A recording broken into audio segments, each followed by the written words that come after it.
কি করে বুঝবেন যে আপনি একজন প্রপার বাঙালি? যখনই আপনি ফ্রিজ খুলবেন তখনই দেখতে পারবেন একটা কাটা লেবু, মানে অর্ধেক খাইছে আর অর্ধেক রাইখা দিছে। এই অর্ধেক কবে কে কখন খাবে তার কোনো গ্যারান্টি নাই, বাট এটা স্টিল ফ্রিজে থাকবেই।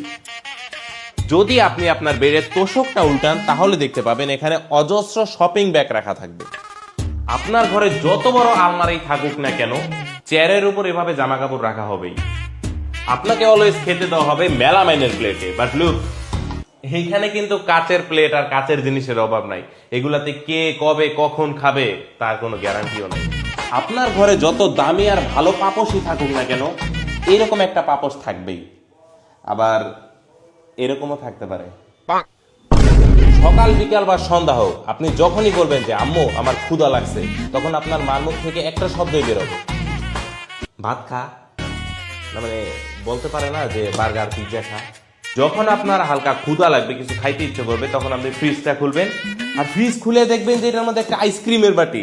বাট যখন আইসক্রিমের বাটিটা খুলবেন তখন দেখবেন এটার মধ্যে আদা বাটা, রসুন বাটা, এমনকি মাছও থাকতে পারে। ধরুন আপনার বাসায় কোনো অনুষ্ঠান হয়েছে বা কোনো অ্যারেঞ্জমেন্টের জন্য সাজানো হয়েছে, তখন ওটা যদি একদিনের জন্য সাজানো হয়, মাসের পর মাস ওটা এভাবেই পড়ে থাকবে, মানে এই সাজানোটা খুলবে না।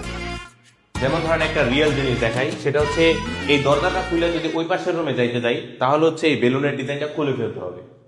আর একটা কথা হচ্ছে আমরা গত 4 দিন যাবত ওই রুমে যাইনি।